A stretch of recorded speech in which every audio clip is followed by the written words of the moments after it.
Alléluia. Voilà, merci au groupe de louanges. Merci à chacun et chacune. Heureux de vous retrouver pour partager avec vous la parole de Dieu. Alors, j'ai une pensée que j'ai reçue sur mon cœur et toujours la prière qu'on fait à Dieu lorsqu'on se tient devant le peuple de Dieu, c'est que ce soit la parole de Dieu qui soit communiquée. Voilà, la pensée de l'Esprit soit transmise au-delà de la voix d'un homme, d'un discours derrière ce pupitre.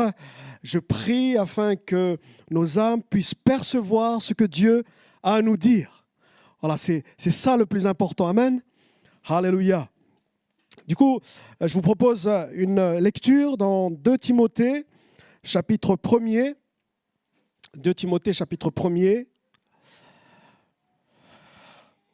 Alors, à cause de l'écran en face de moi, je ne vois pas l'horloge. Et c'est dangereux quand un prédicateur ne voit pas la montre. Mais ce n'est pas grave, je vais me baisser de temps en temps pour voir où j'en suis. Alors, 2 Timothée, chapitre 1er, verset 15.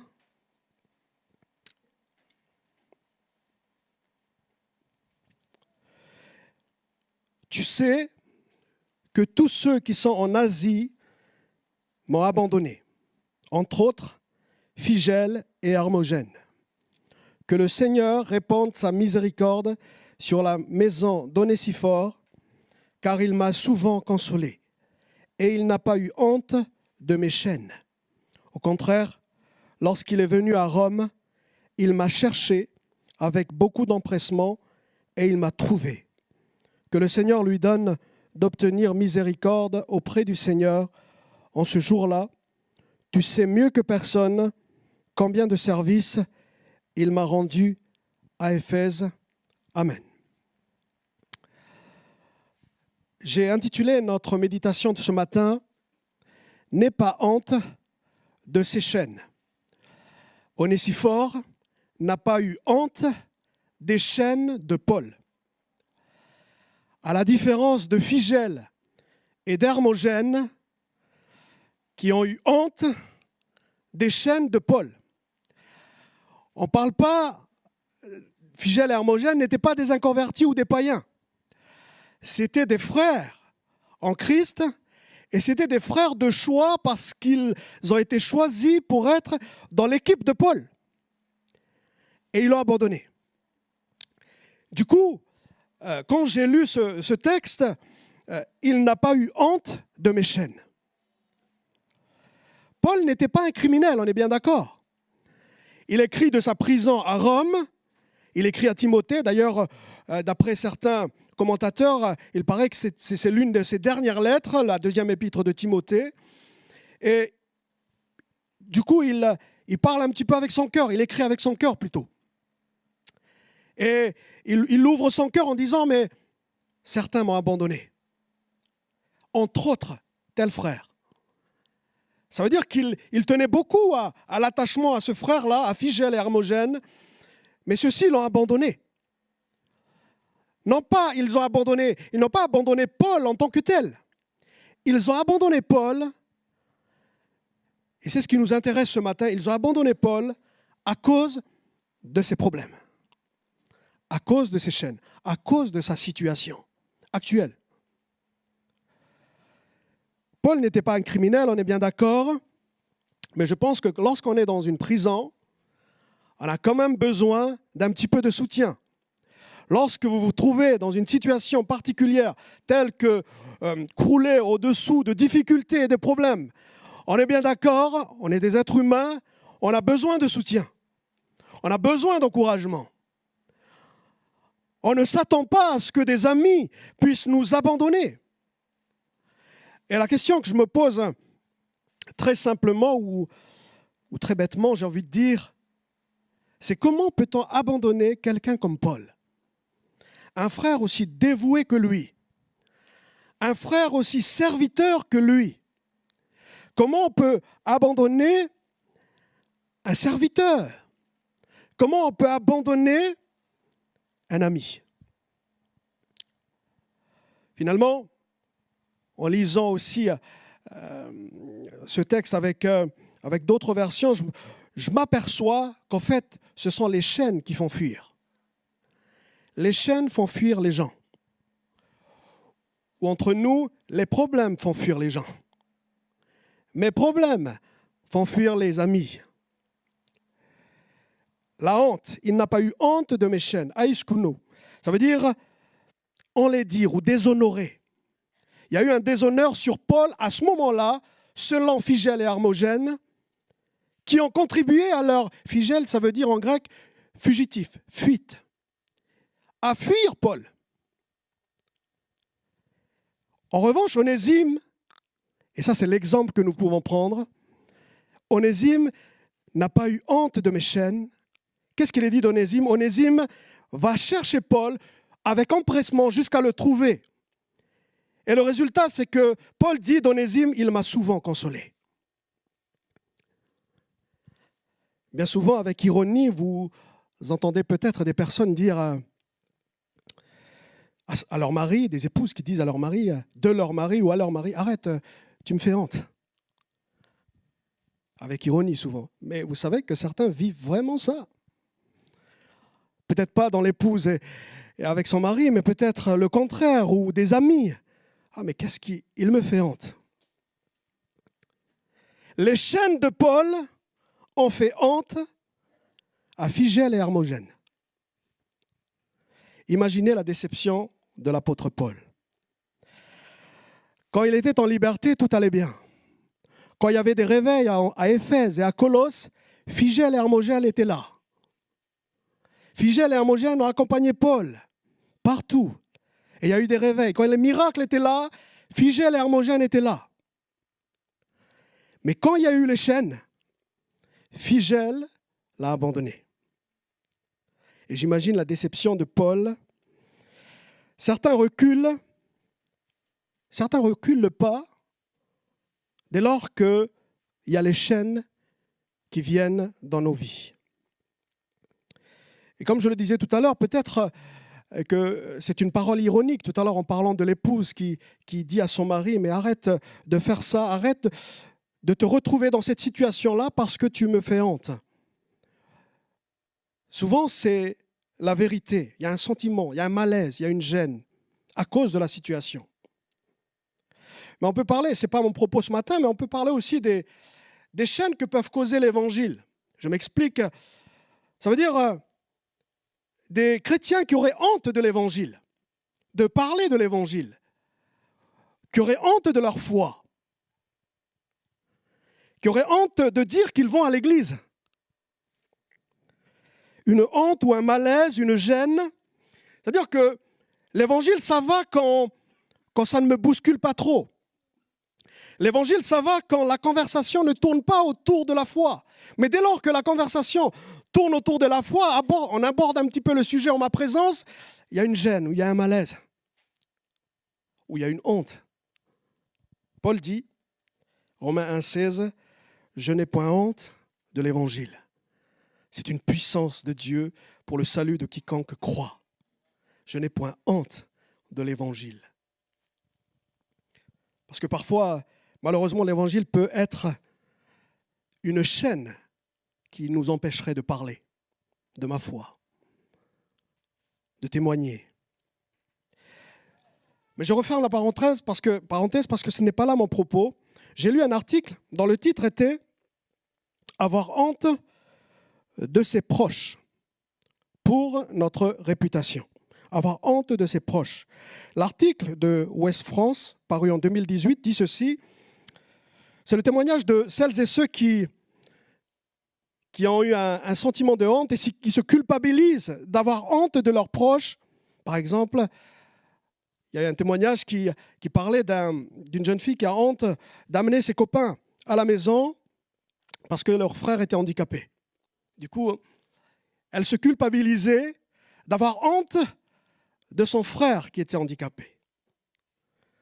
Ou des enfants, des ados, qui ont honte de certains parents trop excentriques.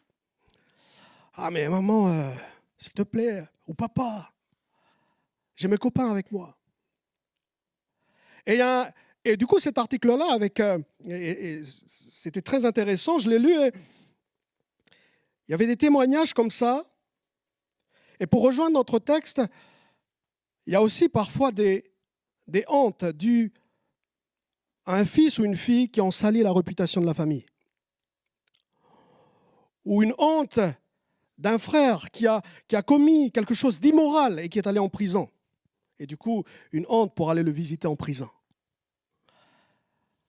Ils ont eu honte de mes chaînes.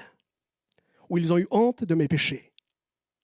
Ils ont eu honte de mes, comment dirais-je, de mes déviances qui ont sali la réputation de la famille. Et cet auteur de l'article explique, la honte vient parce que l'autre ne correspond plus à la représentation que l'on s'en fait, à la place qu'il occupe. Un malaise qui se trouve souvent, à l'adolescence. Parce que l'adolescence, pour mieux se fondre dans le groupe, il est compliqué de s'entourer ou de se montrer en compagnie de certaines personnes, soit de la famille ou soit des amis, excusez-moi l'expression, qui font tache sur la photo. Et du coup, comme on est dans l'époque des réseaux sociaux où il faut montrer sur les photos nos vacances, etc., certains ne montrent pas leurs photos de famille parce que ça fait tache. À cause d'un frère, à cause d'une mère, à cause d'un parent. L'auteur continue en disant « c'est la peur d'être assimilé à ce proche ». Et cette jeune fille dit « mes copines mettent leurs photos de famille, mettent leurs photos de vacances sur leur profil, mais pas moi. » Parce qu'elle a honte. Et j'écris « si Figel et Hermogène vivaient dans notre époque, sur leur profil Facebook ou Instagram ou d'autres réseaux sociaux, on ne verra que les réveils de l'apôtre Paul, que les guérisons miraculeuses. On ne verra que toutes ces choses qui sont belles à regarder dans les profils. Mais dès qu'on parle de la prison de Paul, dès qu'on parle des chaînes de Paul, et peut-être que les chaînes de Paul ont causé beaucoup de discussions, même chez les collègues de Paul. On dit, mais tu sais pourquoi il est en prison? Mais tu sais, on ne sait pas vraiment pourquoi il est en prison. Certains disent que c'est l'évangile, d'autres disent que c'est pour d'autres raisons, etc. Et ça a causé peut-être le doute chez Figel et Hermogène qui avaient une pression, certainement. Je ne peux pas leur reprocher cela, mais est-ce que cela méritait que Paul soit abandonné? Est-ce que cela mérite que le proche ou l'ami qui a des problèmes soit abandonné? Figel a dû revoir sa copie quand on a commencé à parler de l'emprisonnement de Paul. Il dit, mais tiens, ça, je ne vais pas le mettre sur mon profil. Ça, je ne vais pas le mettre sur mon CV. Ça fait tache sur le tableau. Et voici le titre de ma méditation avec vous, « N'aie pas honte de ces chaînes ». Figel et Hermogène n'étaient peut-être pas, et ils n'étaient pas obligés d'être d'accord avec Paul. Peut-être qu'ils ne sont pas d'accord avec l'emprisonnement de Paul. Mais est-ce que cela valait-il la peine de l'abandonner? Vous savez, il y a certains malaises révélateurs.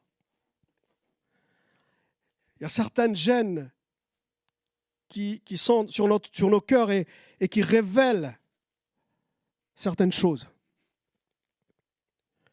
Ce sentiment de honte à cause des chaînes, finalement, on est bien d'accord, hein, je ne parle pas de honte des gens qu'on ne connaît pas, mais des gens qu'on connaît, des proches, des amis où on met la distance maintenant qu'ils ont des chaînes, maintenant qu'ils ont des difficultés, où on met de la distance.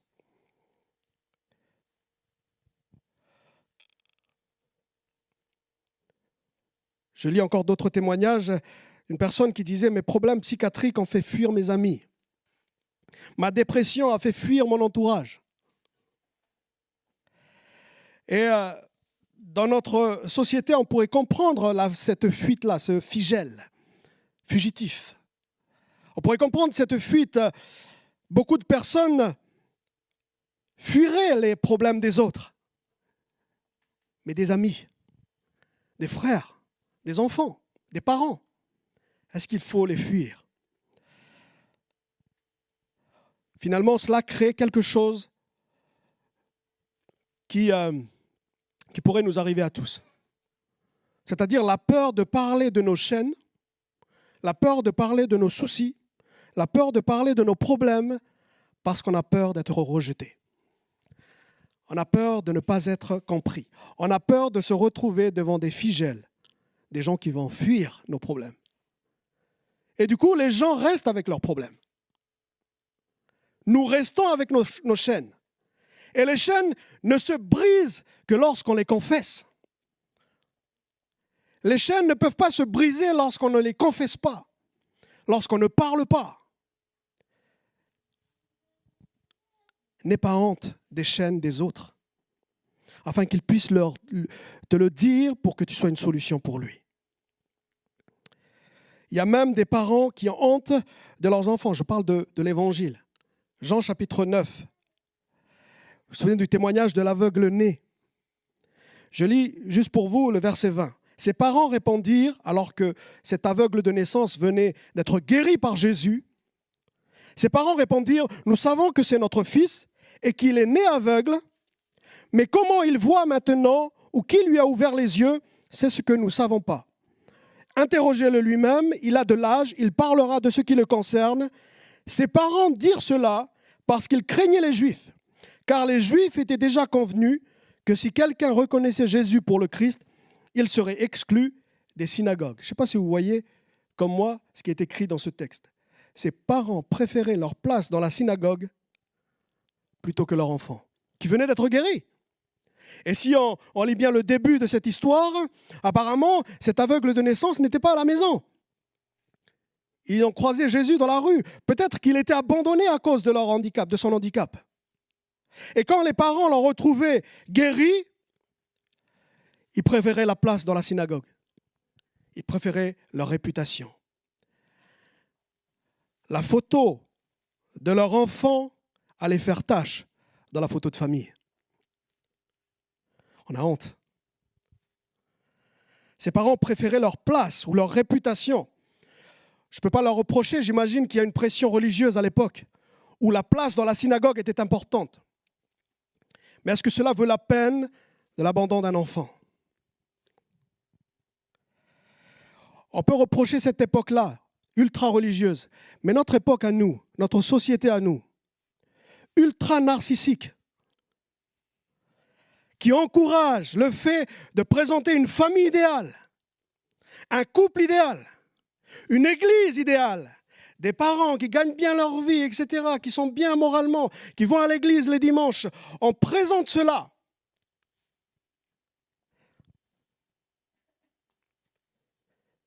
En fait, déculpabilisons-nous. Ça n'existe pas.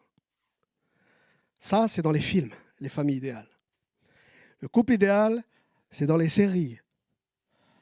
Je cherche un en tête, mais je n'en ai pas, je ne regarde pas ça. Ça n'existe pas, la famille idéale. Du coup, ça ne vaut pas la peine d'avoir honte de ses proches. Il m'est arrivé dans mon adolescence d'avoir honte de mes proches ou des parents, parce que voilà, dans l'adolescence, on veut se fondre dans le groupe. Demandez à vos adolescents, comment vivent-ils le fait que vous allez à l'église devant un entourage où c'est souvent, comme dans cette région, composé d'ados musulmans? Est-ce qu'ils ont honte de dire qu'ils vont à l'église? Ça existe. En fait, c'est un monde narcissique qui nous aide à être comme figelles, qui nous amène à être comme figelles, à fuir nos responsabilités. Et cela veut dire une chose. Je disais tout à l'heure qu'il y a des malaises qui sont révélateurs. Ça veut dire une chose. Ça veut dire que notre vision est devenue une vision de consommation. Parce qu'on sait, vous comme moi, nous savons que le consommateur devient de plus en plus exigeant. Et du coup, il faut que mon frère soit parfait. Il faut que le pasteur soit parfait. Il faut que mon épouse soit parfaite. Il faut que la photo de famille sur Facebook soit une belle photo, où il n'y a pas de tâches. Ça n'existe pas. Ça, c'est la vision du consommateur. Ça, c'est quand on est Figel. Mais quand on est Onésime, ça, c'est la vision du serviteur. Quand on a la vision du serviteur, il y a une chose qui est automatique qui arrive, nous sommes de moins en moins exigeants vis-à-vis des autres. Nous sommes de moins en moins exigeants, nous sommes de plus en plus indulgents aux défauts des autres, aux chaînes des autres, aux péchés des autres. On est de plus en plus indulgents. Pourquoi ? Parce que, comme Onésime, on s'est empressé de le chercher et de le secourir et de le consoler et de l'aider. Et on le comprend. On comprend ses chaînes. Il faut juste être serviteur et désirer servir plutôt que consommateur et être exigeant. Et vouloir que la personne à côté de nous ou que la famille qui nous entoure soit une famille parfaite et une personne parfaite. Alors le contraste est très fort entre Figel et Onésiphore. 2 Timothée 1,17 nous dit, Paul dit que Onésiphore, il m'a cherché avec beaucoup d'empressement et il m'a trouvé. Onésiphore n'était pas un consommateur exigeant, mais un serviteur dévoué. Et Paul dit, tu sais mieux que personne, il dit à Timothée, tu sais mieux que personne combien de services il m'a rendu à Éphèse. Et du coup, Onésiphore devient indulgent face aux chaînes de Paul. Ce frère, il a des chaînes, ce frère, il a des problèmes, ce frère, cet ami-là, s'écroule sous des difficultés, je vais le chercher et je vais le chercher avec empressement pour l'aider. Et quand vous êtes dans cette attitude-là, le frère qui est en face de vous, qui a des problèmes, n'aura pas du tout de difficulté à confesser des problèmes, à dire qu'il est dans les chaînes. Avoir honte de quelqu'un. Avoir honte de quelqu'un qu'on aimait, parce que ce quelqu'un se retrouve dans les chaînes. Finalement, ça veut dire une chose, ça veut dire qu'on est des consommateurs. Il doit être parfait à nos yeux. C'est une forme aussi, je disais, de notre société ultra-narcissique. C'est une forme d'égoïsme de nos cœurs, où il ne faut pas qu'il y ait de taches sur ma photo. Soyons honnêtes. Est-ce qu'on cherche un ami qui a des problèmes ? Est-ce qu'on cherche un ami qui se retrouve dans les chaînes ? Ou est-ce qu'on fait comme Figel, dont le nom veut dire fugitif ? On le fuit. Attention, Onésime n'a pas seulement cherché Paul, mais il l'a cherché avec empressement, parce que c'est à la condition qu'on cherche par empressement qu'on trouve quelqu'un. Parce que quand on veut trouver personne, il faut juste le chercher en apparence. Ah, c'est bon, je l'ai aidé. C'est bon, j'ai fait ce qu'il faut. Est-ce que l'empressement, en grec, ça a donné aussi lieu comme traduction zèle ? Est-ce qu'on cherche avec zèle quelqu'un qui est dans les difficultés ? Frères et sœurs, c'est ça la vie chrétienne pratique. La vie chrétienne pratique, ce n'est pas seulement de venir à l'église, et c'est bien. Ce n'est pas seulement de participer aux activités de l'église, mais aussi lorsqu'un ami tombe, lorsque quelqu'un comme Paul se trouve dans les chaînes, lorsque des gens se trouvent dans les difficultés, d'aller les chercher et d'aller les chercher avec empressement. Ça veut dire les chercher jusqu'à les trouver. Et Paul de dire d'Onésime, il m'a souvent consolé. Est-ce que ça vous fait du bien d'avoir été la source de consolation de quelqu'un ? Bon, il n'y a qu'un amen. Merci Philippe. Est-ce que ça fait du bien d'avoir été la source de consolation de quelqu'un ? Amen. Eh bien, soyons des Onésimes. Cherchons-les. Il y a un cantique qui dit « Savons-nous le prix d'une âme ? Cherchons-les. Cherchons-les. » Non pas fuyons-les quand ils ont des difficultés. Non, cherchons-les. Oui, mes frères, du coup, c'est moi qui va se retrouver dans les chaînes. C'est moi qui va me retrouver dans les difficultés après. Ça, on n'en sait pas. Si Dieu est avec toi eh bien Dieu va te bénir dans cette œuvre. Mais qu'importe, c'est ton ami. Qu'importe, c'est ton enfant. Qu'importe, ce sont tes parents. Tu n'as pas à avoir honte d'eux. C'est ton frère, c'est ta sœur. S'ils se retrouvent dans les chaînes. Notre société a contribué aussi à ce que nous puissions construire des églises où il faut que tout soit parfait. Et dès lors qu'un frère ou une sœur tombe dans le péché, il ne fait plus partie de la famille. Au contraire, dès qu'il tombe dans les chaînes, il faut aller les chercher. Et je n'ai pas honte d'aller les chercher. Alors, qui est Onésime? Et c'est ça qui est intéressant dans l'histoire.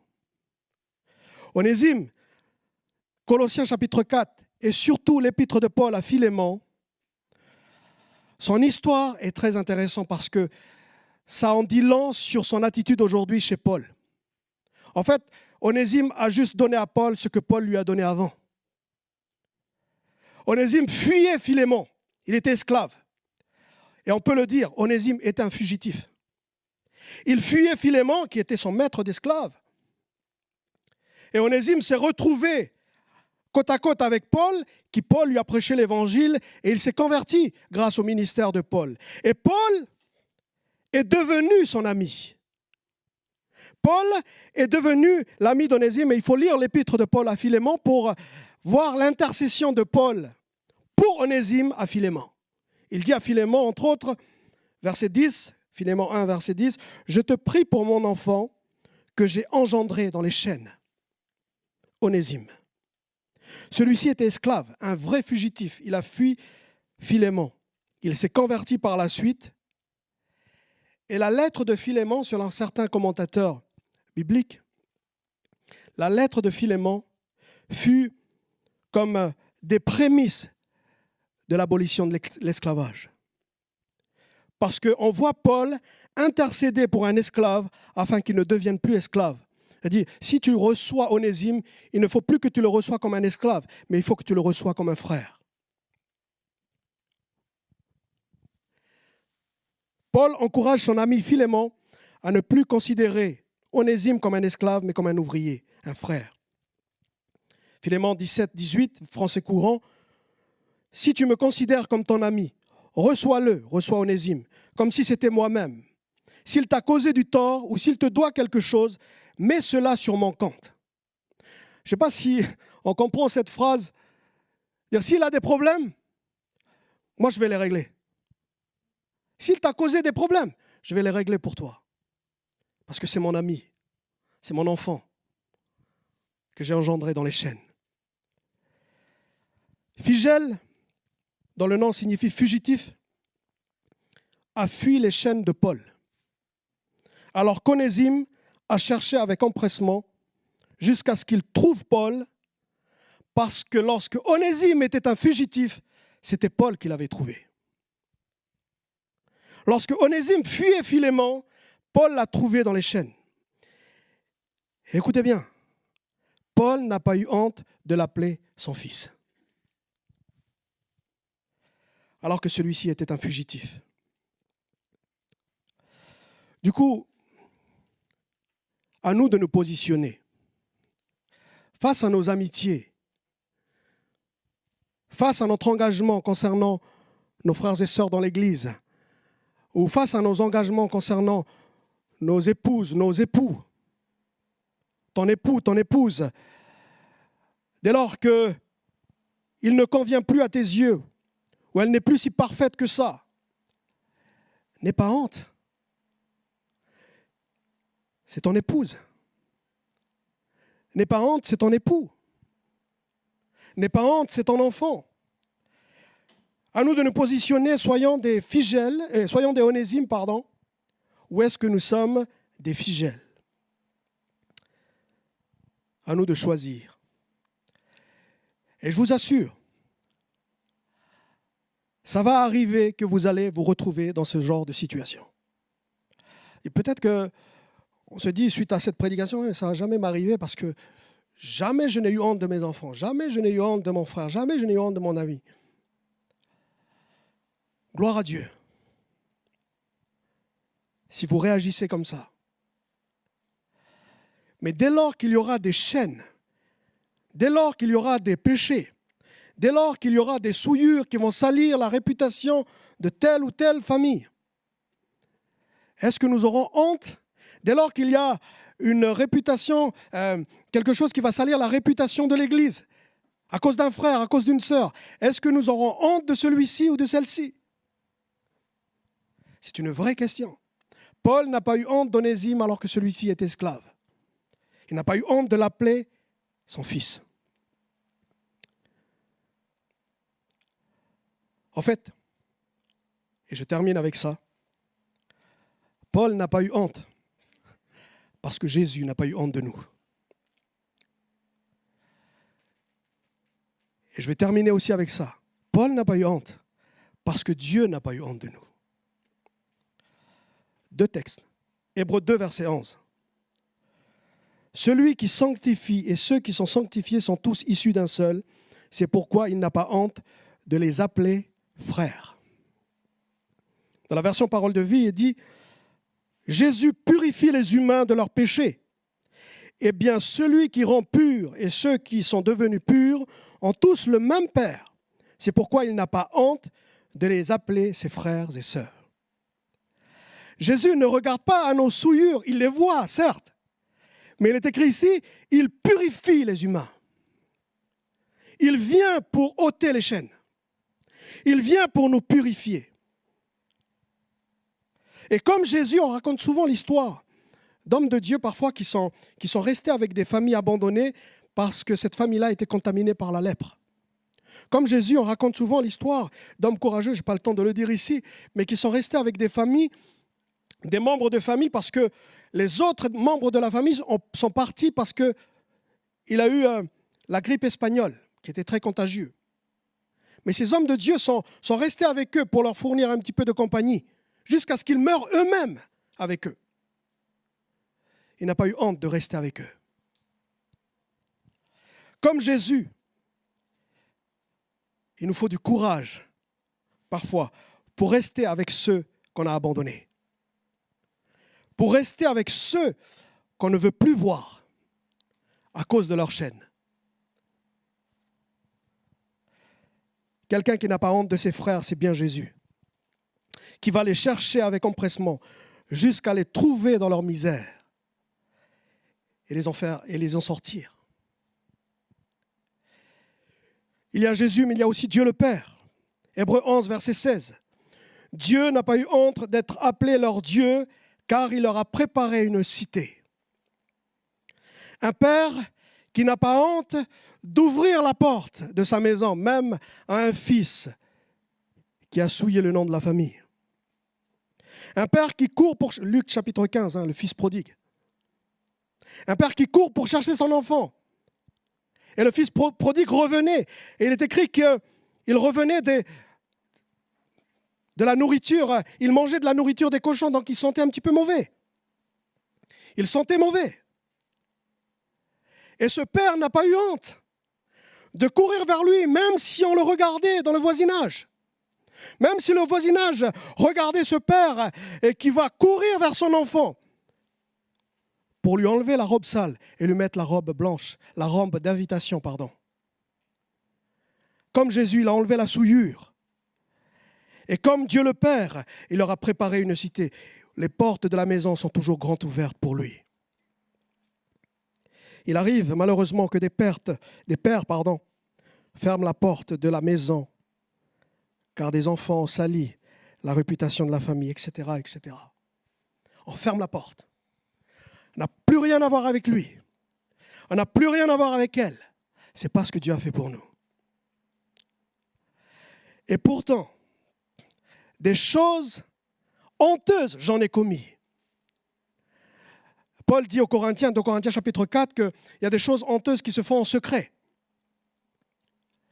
C'est sûr que peut-être que je n'ai pas sali la réputation de la famille parce qu'en public, je n'ai pas fait grand-chose d'immoral et qui aurait valu la réputation de la famille.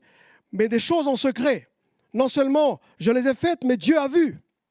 Et comment Dieu a fait? Est-ce que Dieu m'a rejeté pour autant? Non.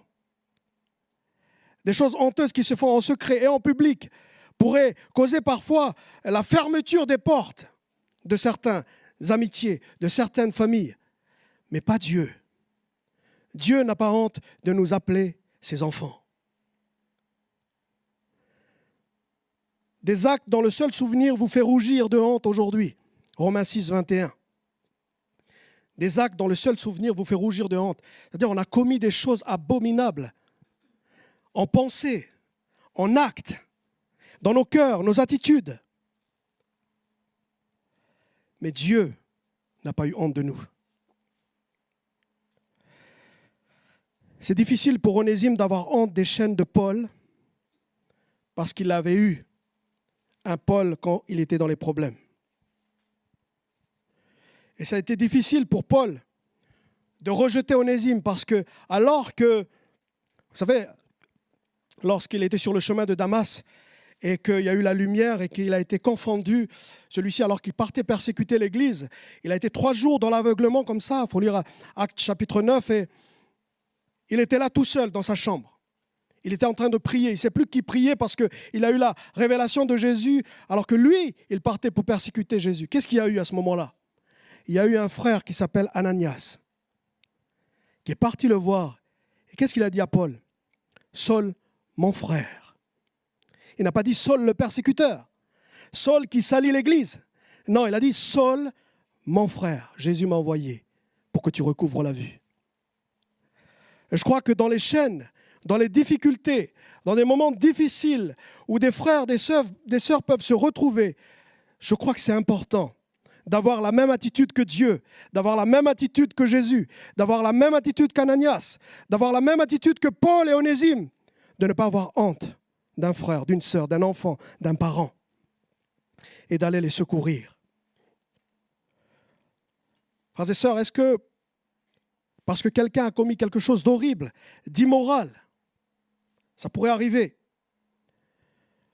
que ce n'est plus ton fils, ou que ce n'est plus ton frère, ou que ce n'est plus ta sœur, ou que ce n'est plus ton mari, ou que ce n'est plus ton épouse. La question se pose.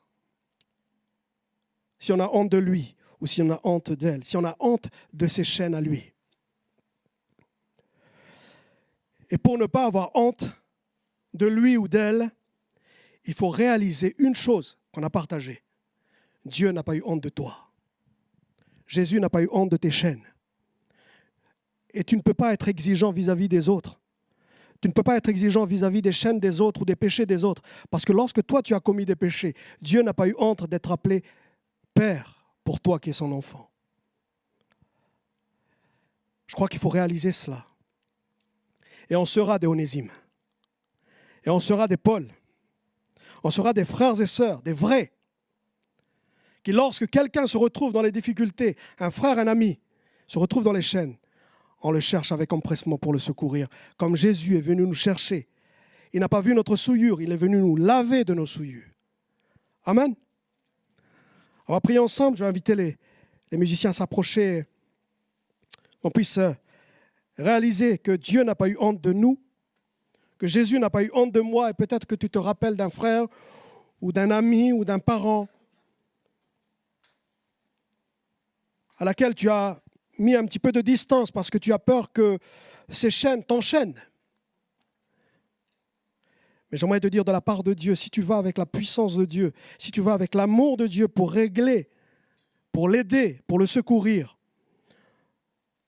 tu vas le consoler, comme Onésime a consolé Paul. Père,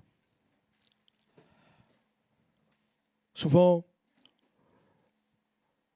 nous adoptons l'attitude de Phygèle, où on devient fugitif lorsque des amis, des parents se retrouvent dans les chaînes.